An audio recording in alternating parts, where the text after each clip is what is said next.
How's it going, folks? And you're very welcome along to the Motorcycle Hour podcast, brought to you by Clondigale MCC. Before we kick it off, just a massive shout out to our sponsors, Terence Healy Motorcycles. Terence Healy Motorcycles is a one-stop shop for all your motorcycle needs, stocking a large range of quality used motorcycles and also a main Honda dealer for the Midlands.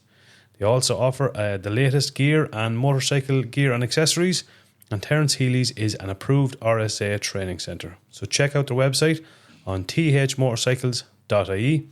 Also a massive thanks to motorcycletraining.ie for sponsoring the podcast. For all your motorcycle training requirements for IBT or any pre-test requirements, check out motorcycletraining.ie. Before we kick it off, we do also want to mention that this podcast is intended for an audience of 18 years and older. So just remember this when deciding where and when you listen.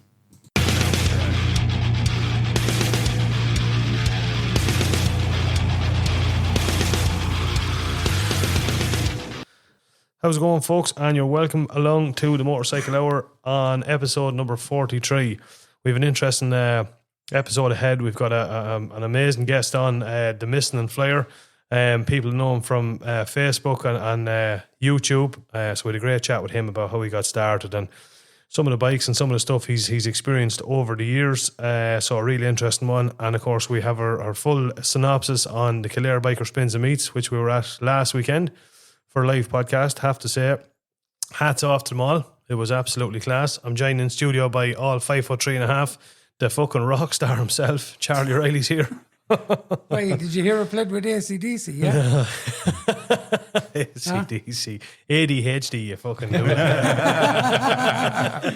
We're also here with Ross McQuaid. McQuaid, it's good to see you, man. It's the first evening you've been home in I don't know how long. I don't know. This is like the third podcast in my house since the first one I've been at. I know, that's fucking mental, man. Good to have you back. And of course, we have the man himself, the fucking machine, James Moore. How are you getting on, James? All right, bro, and yourself? Not a bother, man. Not a fucking bother. Not a bother. Before we kick it off, all proceedings, anybody have to talk about anything they want off their chest before we kick it off and talk about our Kildare Biker Spins and Meets? you're just a bollocks. Am I? Hey? I know. I love you. Yeah. Baldy, fucking little bitch. I love you, baby. Who's your daddy? Why am I? Come here to tell you. I know. All friends say.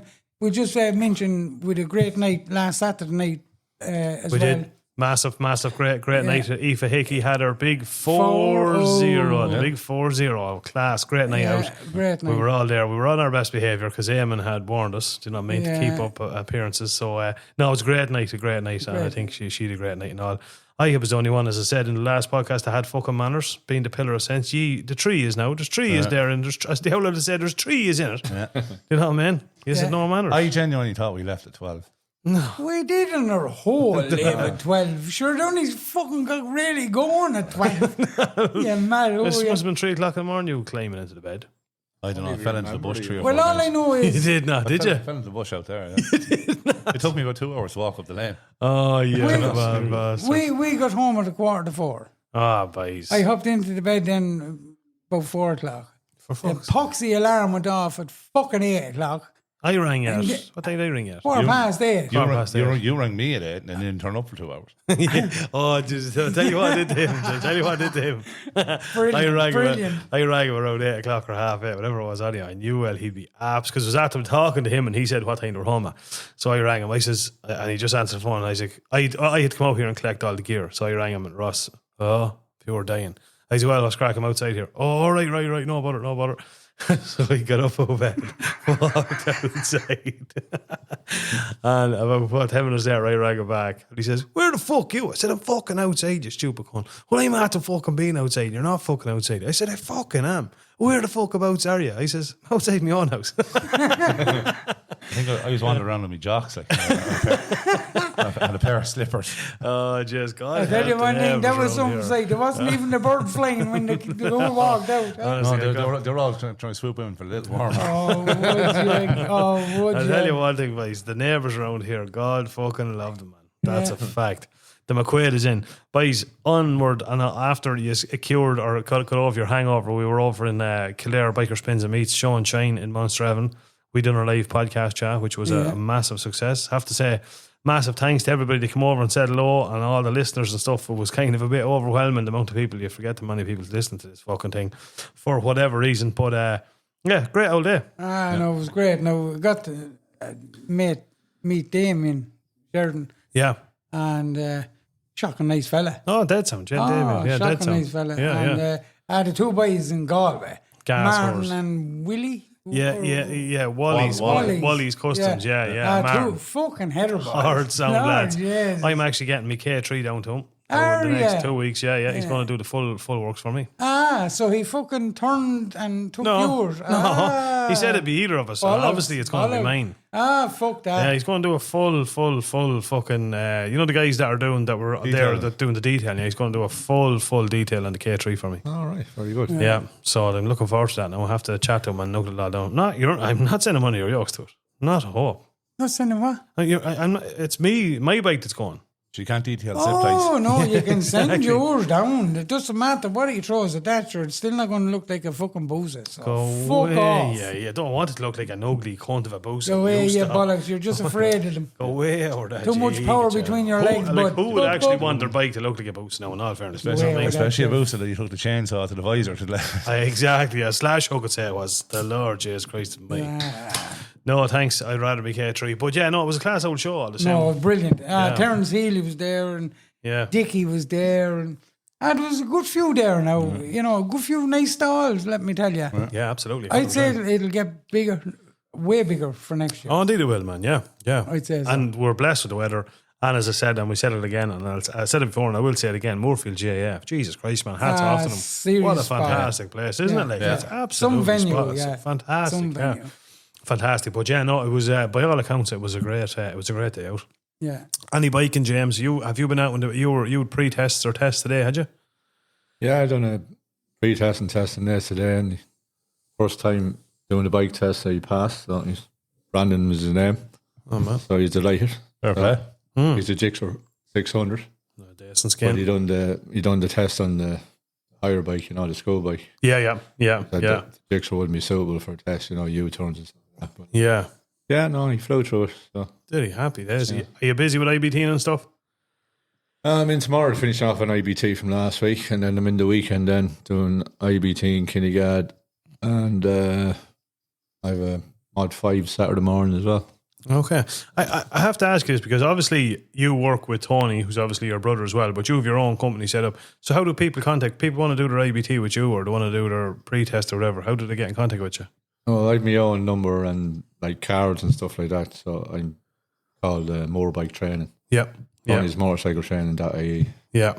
But it's we all, and then there's other instructors down there that their own companies as well, or their own business as well. We're all self-employed, So we all bring our own work into the plaza, and then we have extra work, we give it out, to different instructors. Yeah, yeah, for sure. So say if you're the only one booked in at the weekend, you put it up on the calendar.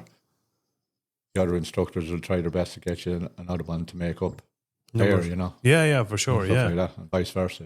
So everybody works together. It's good old rig. We must put your details up on our Facebook page and stuff, and then people can get in contact with you. Yeah, 100%. Yeah, I can't recommend him highly enough.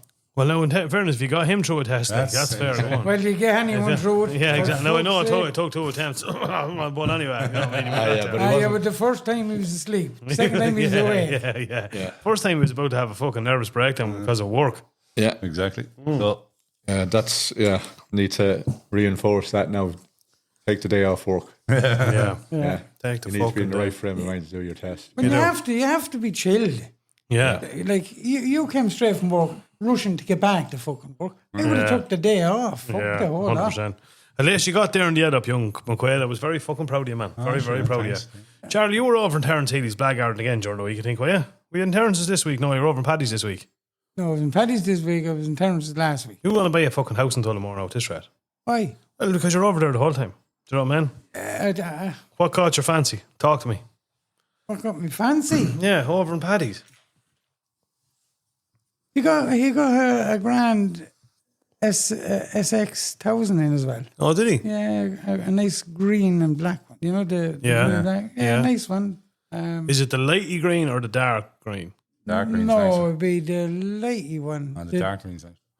Yeah. I think on that particular bottle, I think you're right, yeah. But it's nice, lads. Lovely. Nice, yeah. Full panniers and all now. Go away. Well, did you throw a down payment on her? No, I didn't. I've too much on me fucking mind now to be buying bikes yet. Will you stop the lights? Oh, Jesus Fuck's Christ. sake. What will be on his mind? Trying Will to I go solve to Ukraine. Paddy's? Yeah. Trying to Will I go solve to World Paddy's Hunger. today, or will I go to Terrence's, or will I go to Board? Or will I go down to Brendan? Well, I and do wreck his normally head go for the to day? board. I know you do. And then call into me and brown my head for the day. You coming down tomorrow? Where? Down to my house. Where are you home? Yeah. For the day? A whore of a job on tomorrow. Have you? Oh, Lord. What is it, bud? Oh, fucking Mercedes Jeep. Oh, so you need me to go down and petrol it, yeah? It's only a little part that size. That's all he's put into it. Yeah, that's Yeah, all. but what's the get- fucking parts they could take out of it? Yeah, exactly. There may or may not need to be a drive shaft to come over to get in at. But you're look at, we'll worry about that after. Sledge will do a lot of the work. You know what I Is mean? she insured, Jim? Huh? Yeah, well insured, yeah. Is it? That'll do. That's What's a the- gallon of petrol, bud? We have a bonfire. Up she goes. Up she goes. McQuaid, did you didn't get out on the bike? And oh no, you were out Saturday. I was on the bike all weekend. Oh, you were too. Yeah, sure. You went. Where did you go Saturday? Work.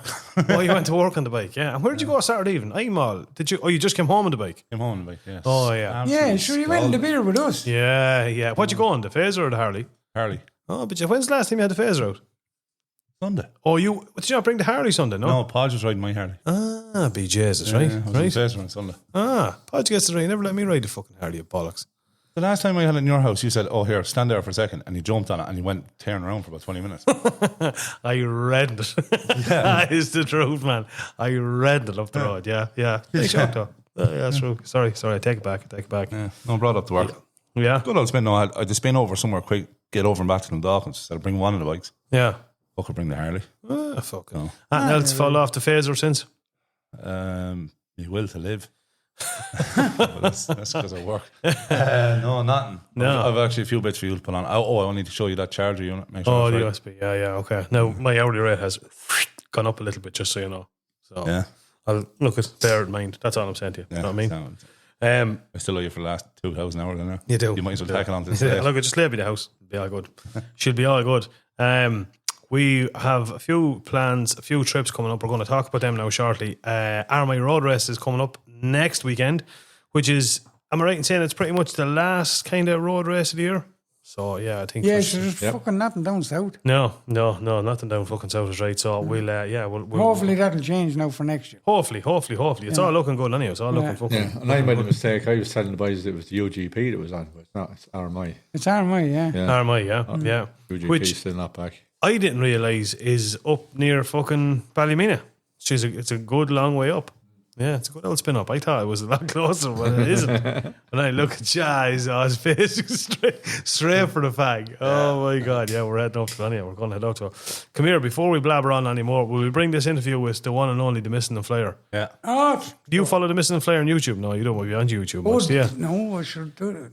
I come here, can I tell you? Yeah. I'm that fucking busy, boys. I don't have time to piss. God.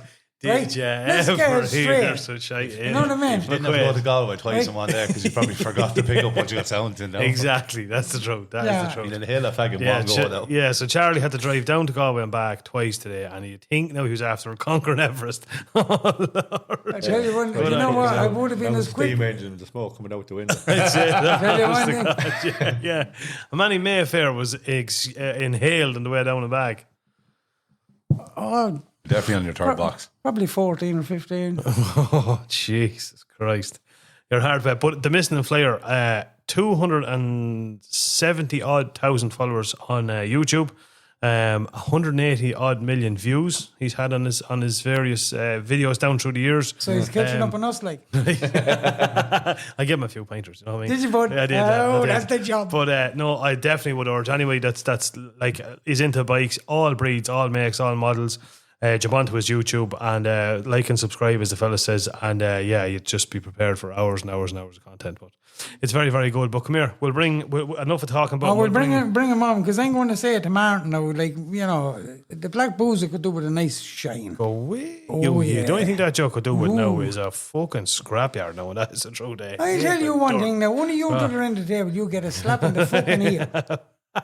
McQuay, back me up here. That He Boozer. needn't butter, because he'll get it. Shook. Did you never hear the old expression, you can't polish a turd? You And can't come here. polish it. And if It's as shook as And the if you Pope's think I hand, can't that fucking joke. hit you, you're wrong. James, give them a slap, bud. Before this kicks off here, Right, the go one on. and only, the Missenden Flyer.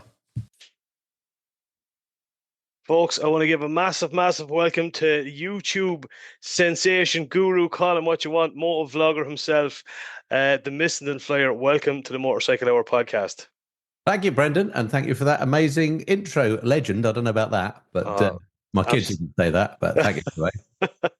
Well, mine would, funny enough, because they're so used to me watching your videos here, even in the TV in the sitting room. And my son, he's 9, always asks, "What's the Missenden Flyer at this week, Daddy?" Or "What bike has he got this week?" He's obviously got great taste, your son. You've brought him up well. You're an excellent father. Look, I try my best, man. I try my best. Come here. You're sipping on a Guinness there, man. So you've got good taste anyway. I do love a Guinness, but I must let you into a secret. 0-0. Oh, Yeah. man. That's because I'm going out later in the car. Oh, And I thought I better not get too shit-faced on a podcast beforehand. Oh. Sorry if I can say such words on here. oh, you can certainly. Can I tell you an amusing story about this stuff? You can. I went to, I haven't drunk it much, but everybody says how good the Zero is, don't they? It's brilliant. Yeah. And I'm a bit of a rugby fan. And I went to, I was at Twickenham at the Six Nations. And when you go to Twickenham, it's a must. You have to have Guinness. It's sponsored by Guinness, isn't it? The Six Nations. So Yeah. the drink you're having Guinness. Anyway, we went there and we had a few pints, as you do. And there were women wandering around doing a promotion of Guinness. So they had like a tray, like at the cinema when they have a little tray. Yeah. Had loads of Guinness Zero on it, and they were giving it away for free. And everybody, including myself, all went, "No, you're all right," and then went and queued up and paid £6 for a pint.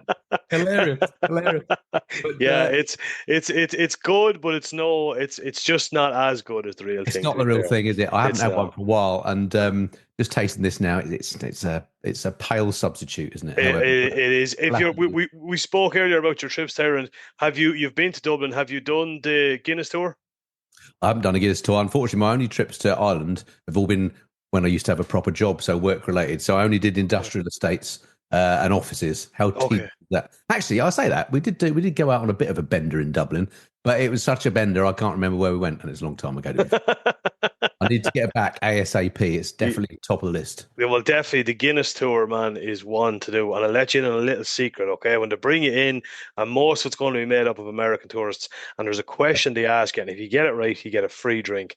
Oh, go on with the question. The question is, what is the actual colour of Guinness? Oh, that's a good question, isn't it? Yeah. The You think actual colour. Let's beam some light through it. Yeah. I'm going to go for very dark red.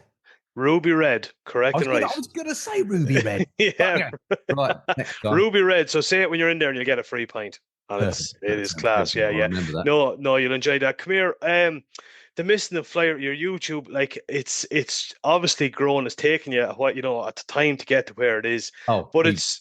it's just infectious in the best way possible. Do you know what I mean? You just I go on most times. I work long hours in this at even time. I'll throw it on and see what you're getting up to. But I don't know if it's the content, if it's that it's so relatable, if it's that it's not polished, I suppose is the word. Do you know what I mean? That's great news to hear, and I'm glad you said that, because all those three things that you said, when I decided I was going to try and make a go of it, they were the things that I thought I would try and stick with. I didn't want to make it too flashy, because that loses the relatable bit, doesn't it, a bit? Absolutely. So I wanted people just to think it was a pal of theirs, in the garage, just the same as them messing about with their bikes, and that's how I've tried to maintain it. Yeah. And in fact, I think I went a bit overboard in the last couple of years by doing some sort of fancy trips. I did the Alaska one, I went to Japan, and we did Thailand, which were all fantastic. But those trips that are out of reach of most people, including myself, I mean, they were trips that were sponsored and paid for by other people, which is fantastic. But that didn't get great views, although we had a great time. But it did make me think this year I need to dial back on that. And I've tried to make a conscious effort to go a bit more back to my roots this year. Yeah. So the tours I'm doing this year are all much more local. I've just got back from Scotland, for example. That will be airing in a few weeks' time. And other ones I'll be doing will be local. When I include Ireland in local as well. So haven't got that planned yet, but that'll be probably the next big tour coming up. Yeah, you will look I'm really pleased. I'm really pleased you think it looks like that. It sounds odd to say I'm really pleased that you think it's not polished, but yeah. you can, No, like I've got fancy cameras and things. I can make it look polished, but more effort. You don't get any more views, and I don't think people necessarily want polished. As long as you hear and see somebody, okay, you're good. Absolutely. What I love about it is, I suppose, like on a lot of the starts, if it's a new bike you're bringing out for a test drive or you're doing some modification, it starts off kind of in your garage, which is how would I say this? It's not like a massive industrial unit, but it's class. I would love to replicate your garage because it's like everything has its place. Do you know what I mean? And it's a real shed. That's very good of you to say. I have very little control over anything in my life other than because I'm married with 2 daughters, so I live with 3 women, which is a nightmare scenario, as you can imagine. So the place is usually just festooned with stuff, and I have no say in what happens around the place, other than in the garage and in my study here, which is my domain. I'm in here most of the time, so I try and like to think everything's in its place here. Everything else in the house is off limits. In fact, I caught myself the other day. I was sitting in the living room. This shows how ridiculous it is. I was sitting in the living room and I was looking around at what I call bits of tat on shelves and things that my wife has put there. And I thought to myself, if this was my house, I'd get rid of that. And I was like, hang on a minute, this is my house. How does that all work? I know it's true, and it's so different. I would have great ideas, and I'd put them to my wife. I'd say, you know what looks so cool, and she looks at you like you've 2 heads and goes, "No, that's not happening." So I just leave it there. Well. I don't know if it's the same in your house, but we're quite democratic here. We occasionally have votes on things. Okay. But if the 3 of us, me and the daughters, vote one way and my wife votes the other way, it's the wife's vote that trumps us. So it's pointless. Yeah, she's got like 4 votes in her one vote. So absolutely, yeah. Or sometimes you think you're getting it, you think you're meeting halfway, and then you end up settling for what she wanted in the first place, and then you go, how did that happen? Sometimes you can be very clever. I mean, for example, if you want to buy a new motorcycle, you have to just introduce it early on, don't you?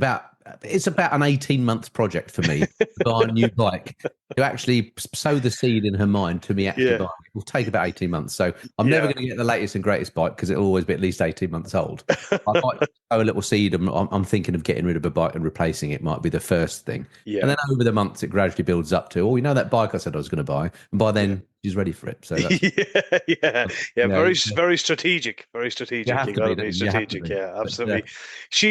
Your better half, she does a bit of, she's on the bikes as well, I believe. Yeah, absolutely. Yeah, she passed the test about a year ago, actually, to the day, pretty much. Excellent. So has her own 650, a Kawasaki Z650 RS, the retro one. Beautiful bike. Yeah, it's a great bike. And she's enjoying it, which is incredible because she originally wanted nothing to do with motorcycles. And in fact, for 25 years, actively stopped me riding. The fact that she's now got her own license, her own bike is just incredible to me. Yeah, no, it's great. I would love to. We're still, 40 odd. I would love to get her into it at some stage, but we did have a go here probably 3 months ago. I introduced her to my son's motocross bike, and let's just say it didn't go well. Okay, yeah. So the thing is, you've got to be careful because I've got to make sure she's not around because can be a double-edged sword. This, and some people did warn me about this when she was learning to ride. Because of course now she wants to come out with me all the time. Yeah, that's now, sometimes that's lovely, but sometimes you just want to go and have a bit of a blat, don't you? And I've got she's got a 650 that she's quite careful on, which is fine. She's a new rider, that's all well and good. And I've got my new Ducati Street Fighter V4S, and you can't ride that below 60 miles an hour. Yeah, absolutely. So you got to watch that a bit. Sometimes I have to sneak out and then send her a WhatsApp. So I've just popped out on the bike. So be careful what you wish for, is what I'm saying. Yeah, absolutely. Yeah. Well, in the main, it is a great thing, particularly if you go on tour and they come with you. Because that was one of the things that I used to do a lot of road trips, which I had a fantastic time, and then I'd come back and tell her about it. And I used to think, actually, wouldn't it be great if you came too? So in the end, she started doing a pillion thing, which was a great way to share it. She still enjoys being pillion. And then decided it was worth a whirl. So does your missus do the pillion thing or not? No, she doesn't. No, I remember years and years and years ago when we kind of first got going out, I had a Gen 1 Kawasaki ZX9, the first of the Yeah. ninjas, you know. Yeah. And I brought her Not a for button. brought her for a spin on that, and I don't think I took the bike out with third gear, and she got an awful fright, and I didn't go fast, and it just wasn't for her. So we're trying to. I have a new bike now, well, not a new bike, but I've got probably the ideal one I've got, which is a bike I know you've had before because I've seen your reviews on it. I've a Triumph Tiger 1050. Oh, cool. Yeah. Yeah, so great bike. yeah, so A I'd great like bike to. for two up. Funnily enough, I've got the Tiger Sport 800 at the moment on loan from Yes. Trump. And that reminds me very much of that bike. I've been making some videos back today and obviously this last week on it. Yeah. It's kind of the spiritual successor to the 1050, I think.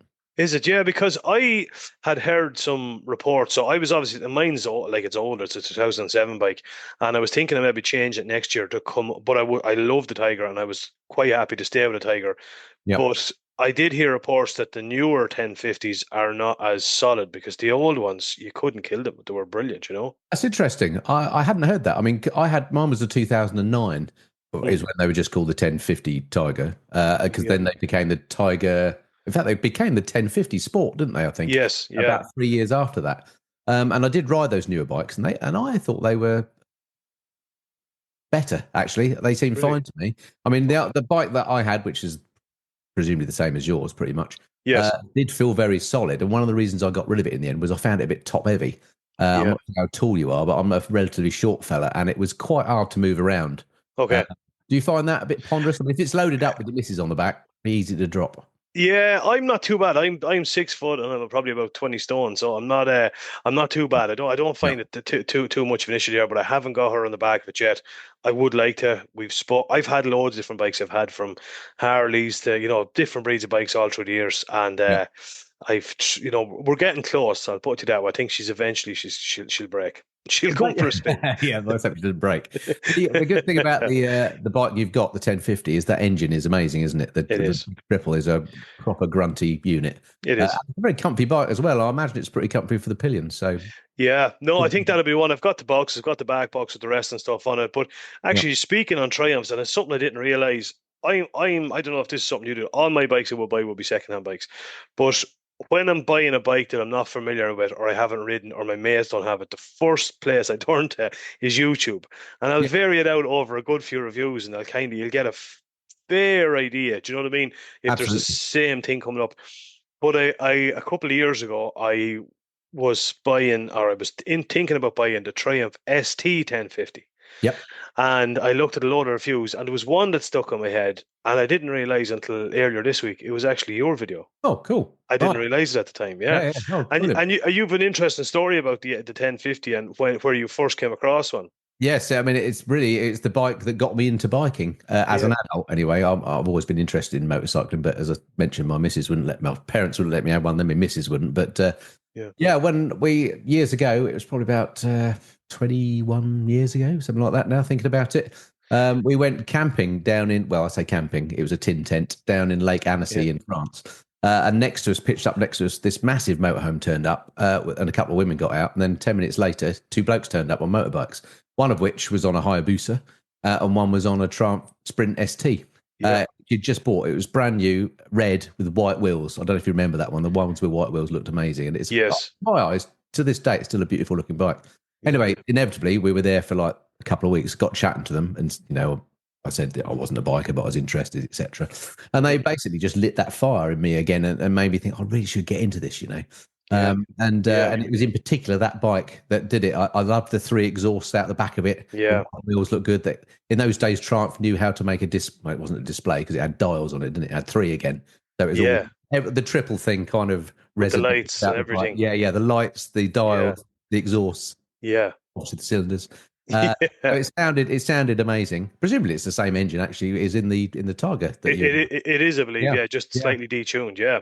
But yeah, beautiful bike, and that I thought one day I'd love to ride something like this. I mean, it looked hairy and scary to me at the time. So I was thrilled when I got the chance to ride one because that was a second-hand one that I rode because obviously they haven't made them for a while, have they? No. But yeah, beautiful bike, and it lived up to expectations. And I think the one I rode, it was only about.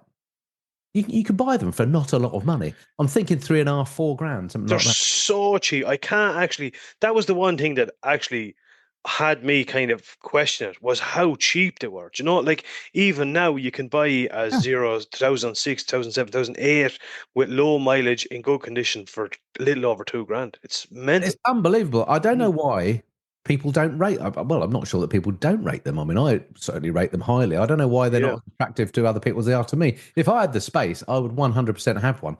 The difficulty is finding a good one, of course, now, because I think they stopped making them in probably about 2008.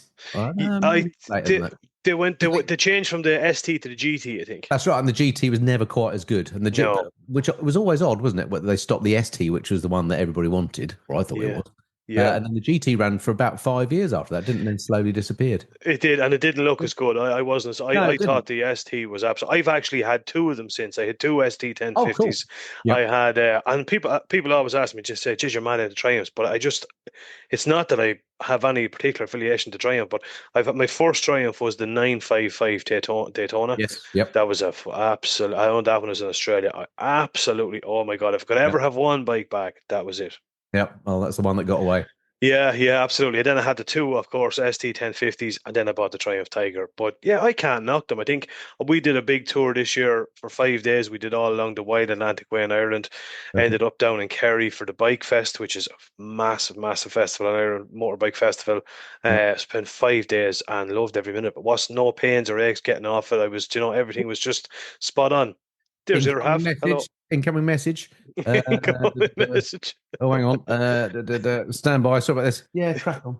Just needs to get something out of the cupboard. Sorry about this, folks. Sorry. That's fine. Look, that's perfect. That's what I like to see. I like your taste in guitars as well. I see you have a nice is that a Fender Strat there behind you, is it? Well, I wish it was a Fender Strat. It's the cheap copy. Squire. Yeah, you got it. But it is a. Is it Japanese? It was the good Squires when Squires still did good ones. I bought that one as a student. That shows how long I've had it. And then the other one is fittingly a Yamaha. So, very good, very good. Yeah. Well, I recently found out that I do a little series occasionally called Biker Scram with Jeff and Dan, and my mate Jeff used to be the marketing manager at Yamaha UK. Yep. And we went to like a biker cafe. And it was all biker themed. It had Yamaha logos and things on it. But they did the Yamaha music logo instead of the Yamaha bike logo. Correct. I had no idea they're any different, did you? Yeah, I didn't until I seen your video. Oh, did you see that one? I did. So yeah, absolutely. Experience. It was worth paying for the bill for Jeff to learn that one. Yeah, exactly. Yeah. Was it when we're right in saying there was another one then for the Yamaha Marine? It's slightly different for the Marine or something, I believe, is there? Yes, I can't remember what the differences were now. I mean, I get or which way round it was, so I'd never spot if you got the wrong one. But one had longer tuning forks than the other. I remember that. Correct. But I can't remember which one's which. So much for that bit of education. I've completely forgot it. But yeah, absolutely excellent. Fascinating. I mean, if they were going to come up with a different logo for their motorcycle division, why stick with the tuning forks? No, it doesn't make much sense. The Japanese logic going. A subtle change. Come here. So obviously you've a big career. Obviously, spanning over 20 years of motorcycle and stuff. You used to do a bit of flying as well. Dave Perry was telling us. Yeah, is that something you still do a bit of? Yeah. I'm still current as a pilot. Well, that may not last for too much longer because it's getting very expensive. Which hence why I call myself the Missenden Flyer. I mean, I've been flying planes far longer than I've been riding motorcycles. Yeah. So yeah, that's kind of my first love. And in fact, I'm off to an air show tomorrow. That's got a day off to go to Gloucestershire. Oh, excellent. So I'm a bit of an anorak when it comes to aeroplanes as well. That's sort of my first love. I did make a few flying videos actually, and they're on my channel still. I've got a flying videos playlist, so you can actually see me in action if you're interested. But they never got many views, and I just learnt really that if you're in a niche, don't try and dilute it with something else because it won't go down very well. Similarly, I've done one or two little car reviews when I thought that there's something that might be interesting to bikers. So things like I drove a Caterham 7, which is sort of close to motorcycling, isn't it? That sort of thing. Yeah, absolutely, yeah. And I thought that would go down all right with the audience, but it didn't. So I've sort of learned stick with one thing. When I first started, I was doing flying videos, skiing videos, and motorcycling. Wow. And it was just the motorcycling ones that got views. So that got views, because I think it's so much more accessible to a lot more people, isn't it? Yeah, of course. Yeah. Sure. It's funny. It's something I spoke to Dave Perry about, and it's something I've often thought about. And I'm going to ask you the same question. Do you find it funny that a lot of motorcyclists are into the same things, right? So you'll have an awful lot of motorcyclists that are into aviation. Yes, that is true. Motorcycling. Yep. Music. Yeah. And weirdly, fishing. Isn't that weird? Funnily enough, I'm into fishing too, or was. I when we know. were Yeah, young. Isn't it weird? I'm into I'm into all four. You know, I've done a bit of Yeah. flying when I lived in Australia. Something I always wanted to do was to get my private pilot's license. I never really got that far.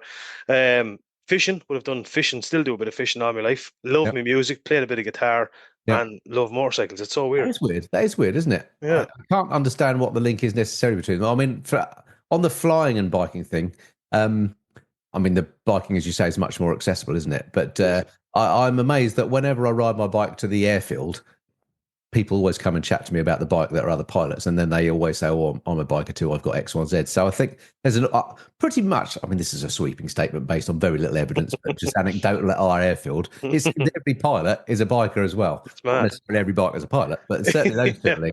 Yeah. And then similarly, I also do find a lot of skiers also in that, and I don't know if it's because of the Adrenaline. mixture of skills and stuff, all that. So I think it might be something to do with the speed aspect of it, both Yeah. flying and skiing and biking. And there is an adrenaline aspect to it, isn't there? Yeah. There's definitely skill involved in all of them. Yep. Actually the control of what you're doing at the time. It means you've got to be very focused in your brain, haven't you? I find all those things very relaxing because you're in the moment, focused on what you're doing. Absolutely. And then there's also with the biking and flying, there's the engineering aspects that I enjoy. So, I physically like the machines. So, even if I do stop flying, I'll still be going to air shows and still, anoracking over Spitfires and things. Yeah. Because they're just lovely bits of kit. So, it's weird that, isn't it? It is. Something there. Yeah, I definitely, even like in my own circle of friends, certainly with the motorcycling and fishing for whatever reason, it's just so weird. We're all into both. Yeah, which are two. The beauty is you can combine them, can't you? You go on a fishing trip on your You can, absolutely. Yeah, might be awkward carrying some of the gear, but if you got a massive landing net or something, they unscrew, don't they? They usually telescopic. Right.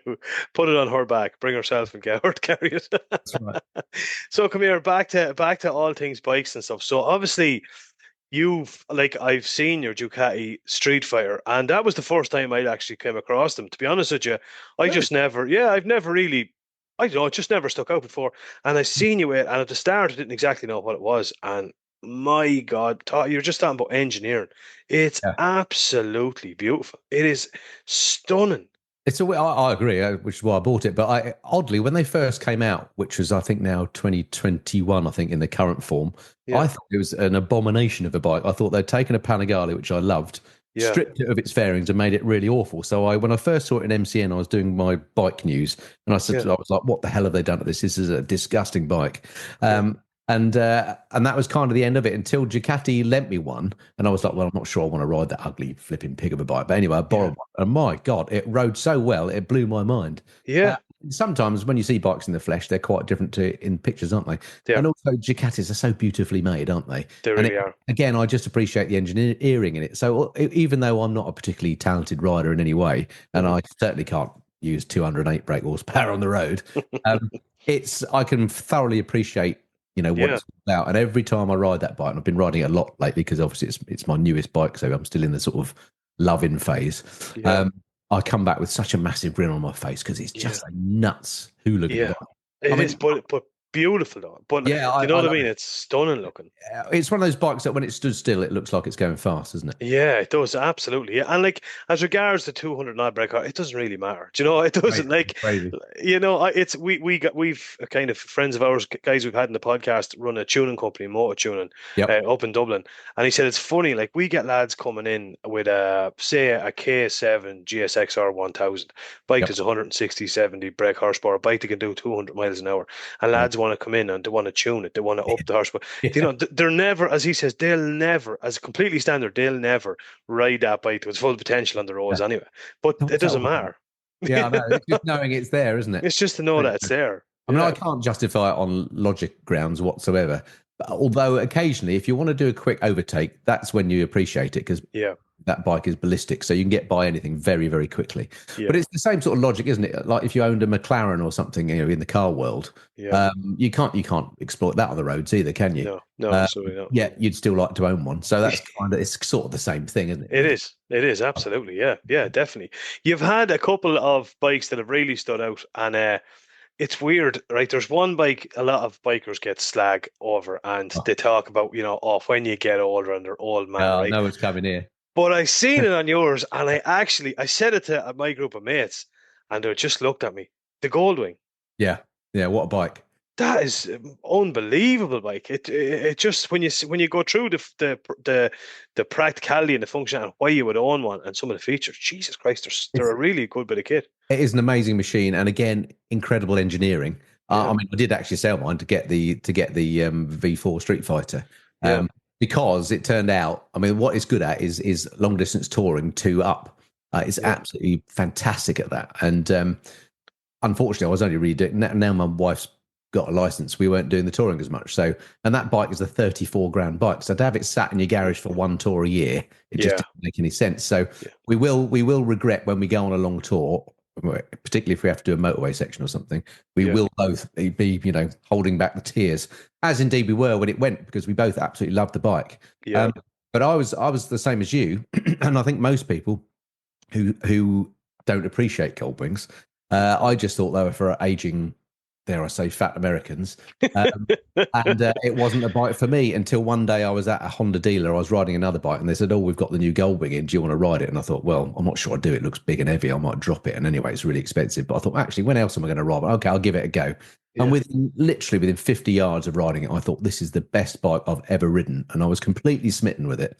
And then when I got the chance to buy one myself, having borrowed Honda's test bike, and they did me a bit of a deal on their press bike, it was just blew my mind. I mean, what an amazing bike. And then, so I've now come to this conclusion that the people that slag them off, number one, might be thinking of the old Goldwing, because the pre-2018 machines, I still think are horrible donkeys, big, fat, still ridden by the same Americans, I suspect.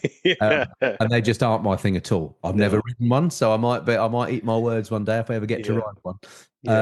But since they redesigned it in that 2018 model year, it's just now a superb bit. I mean, it got a bit slimmer, not quite so lardy. The engine is amazing on it. A 6-cylinder engine on a motorcycle is just such a smooth delight. Yeah. That coupled with Honda's then was quite new DCT on a tour bike, it makes a lot of sense. Absolutely. And then there's supreme comfort, massive saddle, heated, amazing riding position, all that fairing to protect you from the weather. You could ride it, at 90 miles an hour with your visor open and you wouldn't get any wind in your face. I mean, just a fantastic bike, but no good if you're doing, Nadgery hairpins on the Wild Atlantic Way or something. Yeah. Which again was part of our decision making when we thought, shall we get rid of it and get the Street Fighter and another GS, because the GS is better at that sort of. Absolutely. Yeah. Yeah. Bringing us on to the GSs, you've got the 1250 Adventure. I've got the standard bike. I didn't go for the Adventure. I had a 1200 before that. Yeah. I didn't go for the Adventure because I just didn't need the extra weight, to be honest. I'm a bit of a weakling. And that full tank with full luggage and your missus on the back, it just had a drop waiting to happen. They're big and heavy enough as it is. And there's the places, I predominantly ride in the UK, and there's nowhere I've ever been that you need a 500-mile fuel range. Yeah, I've done the North Coast 500 in Scotland. There's some remote spots in that, but at no point did I have any issue with fuel in my standard GS that I had at the time. So I didn't really need the Adventure. I do. It does look. It's an imposing beast, and I saw one recently. It was a triple black, and it had lots of carbon bling on it and stuff. I don't suppose it'd been used off road too much, but it looked amazing. Yeah, but I don't need that weight. Having got rid of the Goldwing partly because of the weight as well. It'd be nice just to get another standard one, and I was lucky enough to find a very low mileage, nearly new 1250. So I had to think about it then. Low alcohol Guinness getting to me. The 1250, and I found a great example, and I'm absolutely thrilled with it. It's nice. It's a gorgeous looking bike. It is a smashing looking bike.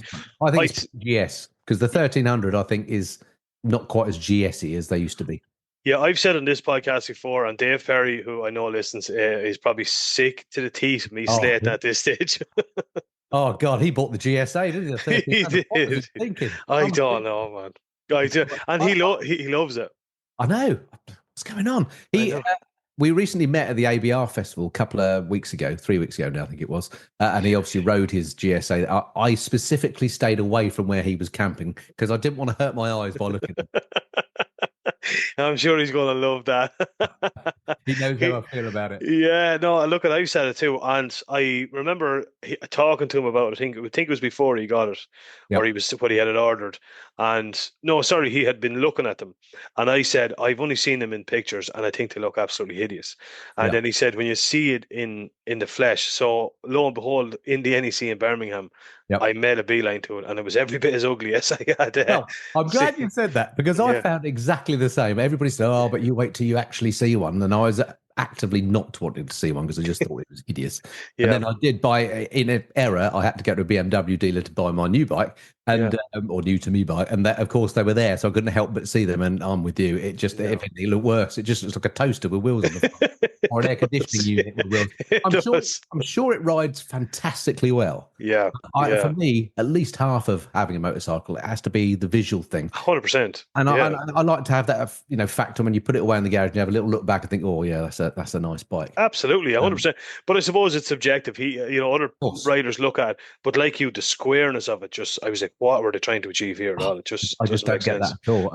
No. I borrowed the standard 1300. I had one for 4 months when they first came out, and it was a fantastic bike to ride. And I didn't like the looks of that either. Mm-hmm. But now with the GSA next to it, I'm starting to warm to the standard bike because you understand what really ugly is, don't you? So it's made me appreciate the standard bike more. Yeah, absolutely. Yeah, it's just one of those things. I thought I was going to upset BMW with all my GS capers because I'm not a huge fan of the 1300. Don't get me wrong, it rides beautifully. The engine's amazing. I just can't get on with the looks of either of them, really. Yeah. But luckily, they seem to have forgiven me. And I have actually, would you believe, I lined up only yesterday a loan of a GSA 1300 for later in the year. Oh, did you? Yeah, I thought, well, I'm going to have a go at one. Yeah. It's absolutely, truly amazing. Maybe I'll change my mind, but I really can't see it happening. No.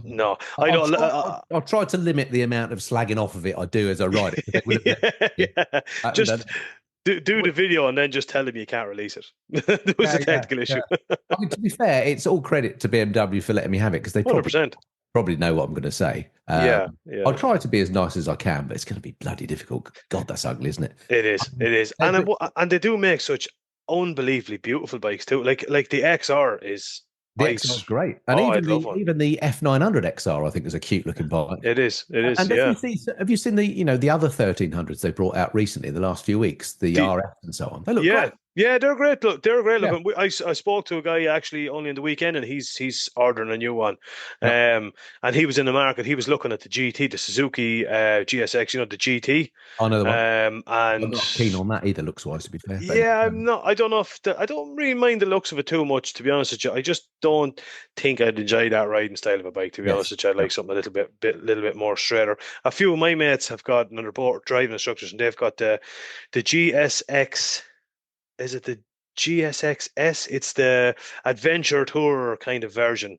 Yes, I know that one. With a KF5 GSX R1000 engine, and they've done all Europe on it, and they absolutely love it. They rave about it. Yes, people do rave about that, don't they? I have ridden one of those. I had one of those for a couple of weeks from Suzuki, and it was quite nice, but it just didn't like. There's just something about it. It was just a bit, everybody's different, aren't they? And everybody likes different things. And clearly, in the case of Dave Perry, what the hell is going on in his mind? I'd hate to inhabit it for a while, but yeah, different things. But apparently, those GSAs getting back to the most ugly bike ever developed. They apparently they're selling really well. I'd say they are. Who's buying these things? GS riders. Yeah, but I don't know. It doesn't do it for me anyway. No, especially obviously they're an expensive bike. But look, I suppose if you want something that's really reliable, ticks the boxes, I suppose, practicality wise and for touring and stuff like that, maybe. But look, I'd be like you, it's the aesthetics of a bike. The first thing that catches your eye is what you see, and if you're not drawn to that, the practicality and the functionality of it is not really going to do much for you. And I mean, you could argue, let's face it, the 1200 and 1250 GS isn't an attractive bike, but to my eyes, it looks purposeful, and there is a certain attraction about it. I like it, to be honest with you. I have to say, I like the GS. I like the 1250, to be honest with you. I had a 1200 myself for a little while. And I know this has got a lot of people are going to say, am I on drugs or something? I did not like the suspension on it. I didn't like the front. That front suspension, maybe I need to change it, maybe I need to dip it. But between the engine braking and the movement of it, I just felt, when you power off and she dips down, I didn't like that at all. It dipped down. You're sure there wasn't something wrong with your suspension? Because that is the beauty of that funny front end is no fork dive. Yeah, well, I literally maybe it was just me, maybe it was just wasn't set up properly for me, but weird. I definitely noticed the minute I come off the throttle, you'd feel it, like, and you were sorry, putting too much pressure, Right. Yeah. That's weird. Have a cough. I'm sorry, That's something right. went No, on my go breath for it. there. Go for it. What are you drinking there? That looks suspiciously like Coke. It is. Oh, my goodness Coke me. Zero. Oh, fair enough. Coke Zero, yeah. Got the zero in common. Sorry, I don't know what happened me there. That's all right. Your Kawasaki 900. Yes. The Talk us through XV RS, yeah. Yeah, stunning. Lovely bike. Odd one, that, because I rode one of those when they first came out, and they've been around for a little while now. Probably about 2020 they first came out. So to my mind, it's still a new bike, but it's actually been around for a while. But I rode one of those initially and thought, wow, this is a fantastic bike. And it lodged in my mind. I thought, when I want a new retro bike, this is the one I'm going to get. So I did that a few years later. I think it was the 2023, I think. So I bought a new one then, and or is it 24? Can't remember. Anyway, it's quite new still. In my mind, it's a new bike. And after a few months of riding it, I just got a bit bored of it and thought, you know what, this isn't the bike that I thought it was. It just felt almost too good and sort of too perfect, and just lacking in that je ne sais quoi, Okay, yeah. And then I read about these exhaust headers you get from a company called Delkovic. So I put those on, and my God, it absolutely transformed the bike. Number one, it's now ridiculously loud. Is it? It is unbelievably loud. But by heck, those 4-cylinder engines, when they're screaming, they sound blooming amazing. So so it went from a bike that I was thinking, I don't think I'm going to keep this for long. I thought I'd have it for about a year and move it on to a bike that I'm never getting rid of. It is absolutely fantastic. I mean, number one, it looks beautiful. It does. It does. Great job on that on that styling. And now it sounds fantastic, and it's lovely and smooth as well. Now I've got rid of the 6-cylinder Honda Goldwing. Yeah. That's the smoothest bike, and it ain't far off the smoothness of the Goldwing, to be fair. Really, yeah. I've seen them in the flesh. I haven't gotten to ride one, to be honest with you. Oh, you should have a go. Yeah, no, I just love the look of them, to be honest with you. It's not, I suppose, is it? You've done a bit of touring on it. You've done some trips. Yeah. How was that? Like, was it comfy? Yeah. Oh, yeah. I mean, it's it has got a very comfortable seat as standard. If you put the low seat on, they lose a bit of comfort. My missus has got the 650 version, and that's the low seat, and that does suffer from the comfort point of view. I mean, you wouldn't want to be on it for more than, say, 4 or 5 hours a day. You start to shift around after that sort of time. But my typical touring day, if it's just me doing it or me and the missus, then it's we only do like 150 miles with plenty of stops. 75 miles in the morning, 75 in the afternoon, a few coffee stops and a nice lunch, and we're done. So that's absolutely fine. And in Spain, it was superb because we took it down there in the winter. The riding here is just horrible in winter. I mean, all the potholes we've got on the roads, darkness is grim. And I mean, in January, February in southern Spain, it doesn't get dark till 6 o'clock. That's a big difference to the 3 o'clock we get here, isn't it? So, stop, yeah. And then also we were lucky because this year we the temperatures were great. It was about 21 degrees most days, so the roads are empty, dry. Absolutely fantastic for motorcycling. Have you ever ridden in Spain? No, I haven't, to be honest. The only places I've ever really ridden, I've ridden in the UK, Ireland, and Australia when I lived in Australia for a few years. Cool. Yeah, so I'm kind of new. Not new. I was always into bikes when I was younger. A lot of motocross. Had road bikes in Australia. A lot of variations. Ended up going down Harleys because Australia is really built for Harleys at the end of the day. It's just all straight roads. So you want something like that. Came home. Had bikes for a good few years. Lost a very, very good friend of mine off a bike, so it took a bit of a hiatus from the bikes for a while. Not surprised. Yeah, and so then I've been back on it. So last year, or the summer gone, was our first big kind of tour, like 5 days only around Ireland. Next year, we are planning on going to Normandy. That's the plan. Oh, perfect. To get over there. Yeah, I was talking to Carol about going there only recently. Yeah, quite a good trip. So the only problem with northern France, I find, is, I mean, it's interesting from if you want to do the World War II beaches thing. The actual roads and stuff aren't that great. In my mind, you have to be south of Paris before the good stuff starts. But you'll have a nice time. I mean, there are some lovely coastal towns along there, like Dieppe, and there's a place called Honfleur. I don't know if you've ever heard of that. That's a lovely place. What's that other one near Mont Saint Michel? Mont Saint Michel itself is lovely. There's some great towns along there. You'll have a lovely time if you get the weather right. probably will. What time of year are you going to do it? Well, this is the thing. This is the big debate. We wanted to go kind of early enough in the year because we're hoping towards the end of the year we're going to go to Morocco and do some riding cool. over there. Yeah. So we were thinking of going end of March, but maybe it's a bit I think early. a bit later. Yeah, I think so. The beauty with Morocco, of course, is it's hot all the time, so you can go there late in the year. Yeah. I think if you went sort of May time. Daytime, yeah. Well, June would be even better, but I'm just trying to separate it from Morocco later in the year.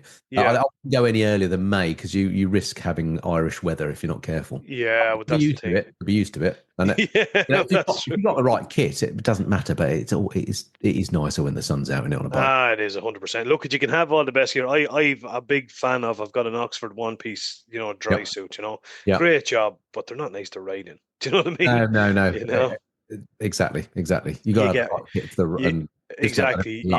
Basically. You do. You get wet from the inside out when you've got all that stuff on you. To be fair, you're just sweating them. Yeah. I mean, if you get serious about the touring, then they're eye-wateringly expensive. But the kit I've got, I wear rucker kit when I'm touring. Okay. And I've had a few comments of people saying the kit you're wearing is worth more than my bike. I do get that. They are expensive. Luckily, I'm sponsored by a company that supplies rucker, so I didn't pay a bean for it.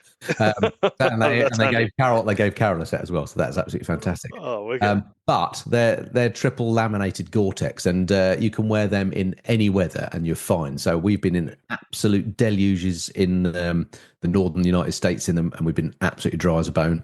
You just shake them when you get back to your hotel room, and they're dry again. We've ridden in 40 degrees temperatures in them. We've ridden in Japan. We rode through Canada at I think it was -8 was the lowest it went, all in the same kit. And we were fine in all of it. I'm not saying we weren't a bit chilly in -8, and I'm not saying we weren't a bit hot in the 40. You would have been in anything. You would have been in anything. So we've had those now for tens of thousands of miles. They're brilliant. So even though they're expensive, they're definitely worth the money. Because you can ride out in that on tour. It doesn't matter what the weather does. You're going to be all right. Yeah, look at. I always say you get what you pay for. Do you know? At the end of the day, you do. Get what you pay for. Well, in that case, I didn't. I agree. Most of us, I suppose. Yeah, I was very lucky there. Absolutely. I've even got the rucker T-shirt. Look, there you go. I see it there. All right, yeah, it's good looking T-shirt, man. I'll tell you that. It's a good looking T-shirt. These are actually pretty cheap. I think they're about 20 quid, and they're made of that sort of technical stuff. It's been really hot of late, isn't it? Yes. So I've got about 8 of these. I sometimes worry that people think I never change my shirt because I'm hearing it a lot. My neighbours see me every day in a black shirt with an R on it. They are different ones. They rotate. But they're not a lot of money, and they keep you nice and cool on the bike. So. That's the right job. Look, that's all you want, Yeah. Just on your YouTube, I see you're heading for 300,000 subscribers now, which must be fairly exciting. It is exciting, but it's not growing very quickly. So it's. I think I've peaked. I think I've reached the maximum that my channel will. Well, it is still growing, but slowly. If you look at the sort of history of the growth of the channel, it started slow, as they probably all do. Then it had a bit of a steep rise, and now it's sort of plateauing off. I think in the UK, I look at other YouTubers, other large YouTubers, and the ones I can think of are people like 44 Teeth, Moto Bob. There's probably some others, but I'm sort of excluding the journalistic ones. But there's sort of, I suppose, 44 Teeth sort of journalistic, and I suppose Motorbob sort of is. But they're private individuals doing it is the point. And they've got a similar number of subscribers, or slightly more in their case, and they're not going up hugely fast either.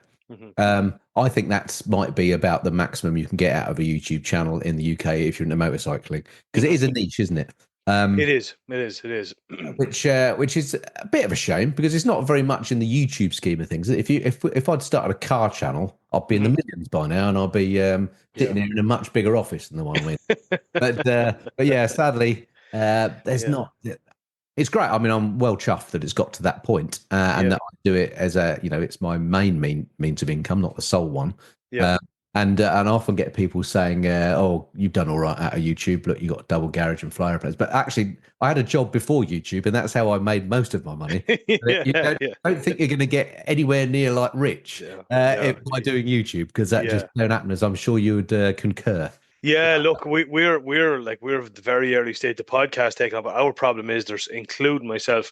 Any of us that's involved are not tech savvy. We're not really good at social media and stuff. Well, the good news is you don't have to be that tech savvy these days, do you? The kit is so good, isn't it? The cameras and stuff, particularly for YouTube. And when I look back at the initial videos I used to make with early GoPros, the quality now is so much better. It is. And technically, given what you're doing, i.e., Yeah. putting out almost broadcast quality videos to the world. Yeah. You don't have to do much to do it, really, do you? But I True. appreciate there is a bit of technical skill required. What we want to try and do with the podcast is we want to start doing start video on the podcast, you Yes. know, and kind of put it up. But I need to find out there is a certain camera people use where it kind of picks up on who's talking, if that makes sense. Oh, cool. So, Yeah. so Well, that's that is something. interesting. I don't know. Yeah, I have to try and figure that out. Yeah, But you're yeah. right about the GoPros. I bought a GoPro. The new Hero 13 here probably a couple of weeks ago, and I had it on a chest mount, and it says I get some footage, and I've got my pride and joy is my K3 Suzuki GSX-R 1000. That's my baby, you know. So I had it on the chest and brought it for a spin, and geez, it was great, and I couldn't believe the quality of the footage. Yeah. What I had neglected to realize was that the camera was also picking up the speedometer of the bike. Well, that is a thing, isn't it? So again, when I started my YouTube channel, I thought, well, there's a couple of things I'm going to definitely be careful about. Number one, I won't swear, and number two, I won't speed. The swearing thing was because I just thought, well, there might be people with kids watching, and it doesn't make you. And also at the time, there were other channels, I won't name them, that were doing quite a lot of swearing, and I just didn't think it looked very, very good. And also, I thought I might at some point want to make this my, in quotes, job. And if you're doing a lot of swearing, you're not going to be able to get sponsors and things, are you? You've got to be a bit sensible. So I made that sort of pledge. Although of course I do swear in real life quite a lot. So that was one thing, and then the other thing, I can't remember what the other thing was now. It was not saying, what was the other thing we were talking about? Not swearing, and I can't remember what the other thing was. There was another conscious decision on it. It might come to me. It come to me in about an hour after. Yeah. Do you think just on that, it's something I noticed, and I mentioned to a few people, and a few of my mates have actually, because we all watch YouTube. Do you know what I mean? We all watch like yourselves, Dave Perry. We watch all the different types. But while I know from, say, if it's you're kind of making a few bob out of it, obviously you're going to have companies wanting you to test out their bikes. You know, they want to sell their new bikes. Yeah. But would you say there's a market? I believe there is a market for the £3,000 to £6,000 more. Oh, 100%. If you had access to bikes that cost that, second-hand bikes in that range, you'd have an amazing YouTube channel. People are always asking me. I've just remembered what the other thing was. The not speeding thing, wasn't it? We were saying. Oh, correct. Yes, I just finished that off. So I was very careful about not speeding. I'm not quite so careful now. But what does happen, I got a reputation for being a really slow rider, and everybody used to say, "Oh, that bloody miss." If you search any forums, I recommend you don't do this as a YouTuber. But if you set yourself up, you find loads of people slagging you off for being a rubbish rider, right? So, which is quite amusing because I've ridden quite a lot of bikes in quite a lot of countries over quite a lot of years now, and I've touched wood. So far, so good. I'm still here. Yeah. So, in my mind, that's okay, and I know how I ride with my friends, etc. So that's all fine. But they say, "Oh, Mr. Blah, he doesn't know how to ride. He's absolutely flipping rubbish." Well, you're not going to put yourself on YouTube, are you? Doing 90 miles an hour and a 60 mile an hour limit. That would be plainly be a stupid thing to do. Absolutely. So I don't do that. And then, but of late, I have with things like the Street Fighter and that. Occasionally, I might be doing a few miles an hour over the speed limit. Not stupidly. If it was stupidly, I would blur the speedo out, which I do. Yeah. But every time I break a speed limit now, and show me a biker in reality that doesn't break a speed limit on every 100%. Single ride, people comment and say, "Oh, 36 in a 30, Andy, you need to be careful." And I'm thinking, now I just delete those comments, and if they say it again, I just ban them. Because it's just like, I've heard it so many times now. So you can't win. You'll be, everybody will slag you off for being a slow rider. The minute you put something truthful on it, it's like, "Oh, you're breaking the speed." Damned if you do and damned if you don't. That's it. There's a lot of things about this YouTube game. There is. It's not all good. No, absolutely. Yeah. No, I often just thought that, like, especially for, say, the likes of myself, if I want to go on and watch a video, I say, if I'm realistically, the most I would probably spend on a bike, between, because my kids are young and mortgages and all this stuff gets away, but we say 10 grand, right? Yes. Still a lot of money, though, isn't it? It is absolutely 100%. That's a lot of holidays for your family. It is 100%. But where I could see why some people wouldn't watch a video if they go on and say, "Look, we've got the new Ducati Panigale V4 here. You get it for 36 grand." You go, what's the point not of many watching people that? are buying those, are they? No. Whereas if he says, "Look, here's such a fella here. He's got 4 grand. He wants to buy himself a bike. This is what you can get for 4 grand." And I just think that would be class. Absolutely, and they fly off the shelf. So for a while, I had a relationship with a company called Superbike Factory. Yeah, and they just buy up every second-hand bike going, and then resell them out of these big warehouses around the country. And they've got a bit of a strange reputation, actually, it seems. But they do have a massive stock of second-hand bikes. And they, for a while, let me basically go down their stock list, choose whatever second-hand bike I liked, and then they would deliver it and I'd ride it and review it. And every time I did one of those, and that, I think that's where I did the ST review from, the Triumph Sprint ST talked about, was one of theirs. So it's fantastic for me because I got to ride all the bikes that were out before I got into riding, all the things I'd heard of, which was fantastic. And every time I did one of those videos, they got massive views. They were really, really popular because the bikes were in the sort of $3,000 to $6,000 price range. So after about a year, for some reason, they said, we're going to stop this arrangement now, which I never understood why, because it was like fantastic publicity for them. Yeah. Big views. And it was great for me because I was getting to ride all these different bikes, and again, and I was getting big views, so it was working out. So I was well disappointed when they withdrew, and it was nothing to do with money or anything. They weren't paying me very much, and I even said, look, I'll do it for free because I just wanted access to the bikes, because it's fraught with danger trying to ride secondhand bikes. People often very kindly will write to me and say, I've got an old GSXR, you're more than welcome to ride it, sort of thing. And then the reality of actually riding somebody else's bike and reviewing it is a bit tricky. So, number one, there's the logistics. If they live at the other end of the country, that's quite awkward. There's the insurance side, of course. I mean, and also if you are honest about their bike and you don't like it, that might be a little bit tricky. Plus people are coming around your house, that in itself might be a bit tricky. So there's a lot of difficulty trying to do second-hand bikes. But if you've got a way of getting hold of them, like I used to with Superbike Factory, you're onto an absolute winner. Yeah, absolutely. Yeah, no, it's just something I often thought about myself. As the first says, as I say, my favorite part of what you do in some of your videos is, like I said, from the going into the workshop, having a little bit of a look around the bike first, and find out the details of it, then bring it for the spin. Some of the scenery, you've got it all. You live there, so it doesn't seem too probably hectic. But it's rubbish where I live. Well, I always love some of the villages and stuff in the UK. These these beautiful, you see it on lakes. You never appreciate what you got in your own backyard, do you? You don't. You never do. But no, it's as I said, that's what I absolutely love. Maybe you should start buying a few bikes yourself and tinkering at them in the shed. Well, I had thought about that. I did think, well, if they won't lend them to me, maybe I'll just keep buying them and just churn them. But you're going to burn through quite a bit of money doing that, aren't you? And we mentioned you don't actually make as much money as people think. No, you don't. I, in fact, made a video a while back about how much had I earned doing my YouTube videos. And over the period of time that I'd been doing it, it was well below minimum wage. Go ahead. Yeah, there you go. So it's like, who would do this? No. Unless you really love doing it. I mean, I was doing it before as a hobby. I was very lucky because I've always been interested in photography. I've always had these sort of hobbies that were sort of actiony, with the flying and the biking and the skiing. And so when GoPros came out, it was just, and also I was from a technical computing background. I was an IT manager. So I had all the ingredients, and I was a bit of a show off, and I was a bit of a wannabe failed radio presenter. So I had all the ingredients that actually I hadn't really realised means that actually I'll be ideal as a YouTuber, because I've got the technical bit, I've got the camera bit, and the interest in broadcast, if you like.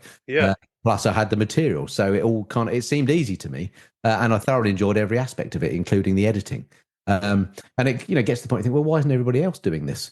I've spoken to journalists and said, well, why aren't you making YouTube videos? I see the same journalists crop up on different channels. Why? I think, well, why don't they have their own YouTube video? Well, it's because there's a bit of those elements that they don't have. Yeah, absolutely. It might be the technical bit or whatever. Absolutely. And it is very time consuming, I suppose. People don't realize that side of it too, like these videos is not all, like go out and make it 20 minutes. No, absolutely. And that's the other thing with it. You've got to absolutely love it to be willing to put in that sort of time, haven't you? Yeah, absolutely. I was making what I would class as a bog standard review video this morning of the Tiger 800 that I've got at the moment. Sport 800. I keep forgetting the sport bit. I mean, that video, I can make those review videos. They're a fairly standard format. I know what I'm doing with them, but by the time you've got to do a bit of research on the bike, you've got to have at least the numbers at hand, haven't you, and understand where the bike fits into the ranges and stuff. So there's some research up front. And you have to organise getting the bike in the first place. Takes a bit of time. Then you've got to physically do the review, and it might only take me a couple of hours to do the actual filming bit. But then the editing is at least twice that, maybe 3 times that. Then the upload and optimization bit is another hour or 2. And then by the time, once you've actually published it, which probably isn't the same day, in my case, I usually work about a month in advance. Mhm. then there's all the comments, and I probably spend more time answering comments than anything else. So even on a 20-minute video, which is my sort of standard length for a review, Mhm. they're probably 2 solid days' work in There you total. go. And I Yeah, don't man. mean 2 7.5 hours, 9 till 5. I mean 7 till 7:30, and then a bit before I go to bed, type of thing. Yeah. There's a lot of effort. I mean, you wouldn't put that sort of effort in for not a lot of money if you didn't really love it, would you? So Absolutely, 100%. That's the thing. You have to love it. You have to have the flair for it. You obviously have both. I'm not going to delay anymore. I know you've a few errands to run. You're probably going to get stuck into a few more Guinness 0-0s now as well. well, that once the errands are done, the Guinness zeros are being billed. I'm getting the real stuff. Absolutely. Andy, it's been an absolute pleasure having you on. I would talk to you for hours. There's no point in saying anything. Well, you can have me on again whenever you like, Brendan. It's been an absolute privilege. Who doesn't like talking about themselves? Well, I'm definitely no good at it. No, listen, it's been an absolute pleasure, and everybody that's if you're living under a rock and you haven't checked out the Missenden Flyer on YouTube, I would urge everybody to do so immediately. But just don't make any plans for the weekend, because you'll be stuck into some videos. I can assure you, 100%. Thank you, Brendan. Andy, thanks very much, man. And hopefully, if you're making it over this part of the world, give us a shout out, and we'll meet for a coffee, man, and we'll show you around. Sounds great. Cheers, mate. Andy, have a good one, man. Thanks a million. Cheers. Cheers. Cheers, mate. And we're back. That was the Missenden Flyer. And again, I will reiterate what I say. Jump onto his YouTube there. And the thing I like about it is he's all kinds of reviews down through the years, different bikes ranging from $3,000 upwards. A lot of new bikes lately. But real interesting bloke. No bullshit with him. And jump on and have a look at his YouTube channel. Do you know what I mean? Oh, yeah. We also have a YouTube channel up and running as well. We've all the podcasts up on it as well. So if people are not on Spotify or iTunes, you can always get them on YouTube. It's as simple and straightforward as that. Yep. We were talking there before we broke up about next weekend. We're going to Armagh, the road races. And we're going to tie in and do a couple of the photo rally pints on the way up as well. And Cha is a bit nervous. Cha has to be home the Saturday night of it at 8 o'clock, and I'm promising you I'll have you home. I have to be home before fucking 8. You said the party's at 8 o'clock. Yeah. Sure, I'll have to get out of the bike here. I'm not going in a... Right. Yeah, but Quarter to 8. I'll have you home for quarter to 8. Right, once I'm home for around quarter to 8. Quarter to 8, lad. 110%. Shite shave. you're only little, like you don't take much to wash. No, exactly. An old thimble full of water and you drown. Exactly. Absolutely. Wouldn't take a lot to wash you. Uh-huh. You know? Pint glass of water now we sound bite. Pint glass will be fucking I'd have 2 solid. showers out there. 100%. I know we will, but we just have to, like, hopefully we won't get. Tell herself there's a 95% chance you'll be home for 8 o'clock. The only thing that upset is if we get stuck in. Do you know what I mean? Oh, don't talk. Well, you might. If we get stuck in at the race, and that's the only thing that might hold it up. But we should be all right. You're right, we will, because I tell you... If we leave at 2, you'd have to leave at 2. We'll leave at 2 o'clock. 2, because that's 3 hours straight, so that's 5. And then... Cha wants 16 fags. So that's 8 o'clock the next morning. Yeah. No, we'll be grand. I'll tell you one thing, it's a lovely old spin, boys, and all up around. Did you ever drive up on around between, like, Portadown across through Matterfeld up by Lough Neagh? Beautiful, man. It is, honestly. Oh, no, it's a lovely place up there. It is 100%. When you go on up to, of course, Portadown and Port Rush and Port Stewart and all that, it's absolutely But stunning. all up around there is lovely. It is. Big golf, isn't there? Fucking big, isn't there a big golf thing on there this weekend or something? The big golf, that big thing that... Oh, the big golf thing. The big golf thing. Yeah. I That's heard them on the radio. you know, about where it. they have a ball and they pick up a yoke and they go, buck. And the ball. Yes. Yeah. And they try and get into the hole. That's the one. 110%. There's a big yoke on up there. I heard something about it. Don't ask me anyway, but there's a whole heap of boys with stupid trousers playing golf there this weekend. Fucking flappy caps. And getting way too much fucking money. Absolutely. Same them soccer players. Absolutely. I chatted, we didn't, I had been talking to Tony Moore. He was obviously over at the Southern 100. Gave us a bit of an update on Kevin Keys. Done very, very well now. His times are improving all the time. And I think he was fairly happy with how we got on. I think he might run into another little bit of bother with that R6 as well. So I think there's another bike coming. I'm not sure. I won't say too much yet because I'm not sure about how much I can or cannot say. But no, went well. Tony absolutely loved it. He was fucking raving about it. The Southern 100 seems to be the go. Yeah. And did you hear where myself and McQuaid are going next year? I didn't even say it yet, but this is where we are going. So if you want to go, you can come. If you don't, I don't really give a fuck. But we're going to Normandy on the bikes in April. Because I spoke to a lad that has done it a few times, the Missenden Flyer actually. You'll hear it on it, and he reckons, no, the later, he says ideally May, But we can do it, man. Yeah, he says just to your best chance at a decent bit of weather. So we're going to get the ferry across to Cherbourg, and then we're getting on the bikes and we're heading on up around and doing a lot of the World War II stuff. Yeah. So if you want to come, Charlie and James, you're more. I know James. James last year, you were there. Yeah, it's well worth the trip.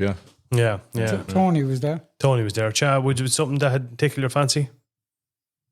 You wouldn't know. It'd bring back memories. Yeah. Check your fucking face. What was it like growing up in the emergency? There's only one thing get beery who, yeah. Was it true that you could only have like one cup of tea a week and stuff? Was there rations? Oh, absolutely. Do you remember that? Yeah. What was the name of the man on the radio station? Do you ever hear there was what Lord or what was his name? He Lord was of the Rings. No, it was a real famous lad. He was like on the radio back during the Second World War or something on Irish radio. Oh, you're talking about Hitler. No, yeah, fucking. Would it be Lord Aha or something like that or something? No. Oh, Do you know what I'm talking about? No, See, McQuaid, me and you were the only educated ones. has a group. No, it was something like that anyhow. But anyway, we're getting off topic here. But that's the plan. So anybody that's been out and ridden around that area of France, get in contact. Give us any tips. We'd be all ears because we haven't done it ourselves. So anybody with any tips I've done the trip. I just haven't done it on a bike. Yeah, I've done sleep on a bus. Yeah. Well, let's say you did sleep for most of it. Yeah. So that's the plan anyway. That is the fucking plan. And then we have to decide if we're going to go to Daily Man next year or the Southern 100 or what exactly we're doing. Or the NC 500. Or the NC 500. Yeah, apparently then as well. I was saying that, I don't know if I said it on the podcast, apparently the NC 500 now has gone very expensive in that a lot of the accommodation on the route has really upped the prices because they know it's obviously it's a route for bikers. So I don't know, again, I'd like to hear from anybody that's done it. Is there any truth in that or is that all? Done it recently. Well, I was talking to a fella that done it and he said, it's gone very expensive. Very expensive, yeah. I did hear that too. So, yeah, look, you see, this is the thing. Greed is a fucking disease. Here we fucking go. Like, I mean, sure, if they're going to be getting the crowds, keep it at a fucking minimum and you'll actually get more. Yeah. And in the long run, you'll make more. You're right. But when you get greedy, That's you right. make fuck all because no one wants to go to it. Well said, Cha. Well fucking said. Are you with me? 110%. That's why next fucking election, boys, I tell you, going to the doll and bringing a baseball bat with a few I tell you could do very well because they've had nothing else, only fucking clowns in it. So what's one more clown in the mix? Do you know what I mean? You might as well. Brendan, if it's just as good a chance now as any of them. Excuse yourself, And you're doing clowns a disservice. Clowns know what they're fucking doing. Yeah. You know, they're there to do a job, be a clown. Yeah. Like, these fuckers don't even know how to be fucking clowns. Yeah, you're right. The presidency is coming up there, Cha. And you're about the same size as Michael D. A bit smaller. No, I'm taller. And he's a little bit more shook. Who, Michael D or Cha? Cha. You're such a wanker. I know. Yeah, it could all happen, boys. Who knows? Who fucking... You never know. You just never fucking know. Any other news before we wrap it up for this episode number 42? Oh, I tell you one thing. We've got a good joke here as well. Do you want to tell the joke? Is that what you're hinting at, McQuaid, there? The what? Oh, absolutely, of course. He's given me some subtle hints there as well. We do obviously want to give a massive thanks to our new sponsor that's on board. Of course, City Spares Motorcycles up in Dublin are on board now as a sponsor of the Motorcycle Hour podcast. And again, without the likes of Motorcycle Train.ie, City Spares, Terence Healy, Pauline's Restaurant, Neat and Dairy, to name but a few, this podcast wouldn't be happening because this all this equipment is expensive and we don't make anything out of it. So massive shout out to all the sponsors and anybody that wants to get on board as well with a sponsor and to do a bit of advertising with us. We'd be all ears as the fellas. Get in contact with the podcast and we'll do everything we can to make it happen, as they say. Exactly. Do you know what I mean? Yeah. McQuaid, go on. So hit us with this joke before we wrap it up. So, Dad was driving to a town, starving and hunger. Pulls into a shop, deli in the back there. Walks up to the counter. There was a sign there. It says, sausage rolls, 1 for €1, 3 for €2. Or hand jobs for a tenner. Oh, boy calls the queer one over and says, you see that sign there? Yeah. And he says, are you the one giving out the hand jobs? You one goes, oh, yeah, I am. He said, grand. Do us a favour and wash your hands and want 3 sausage rolls. Here,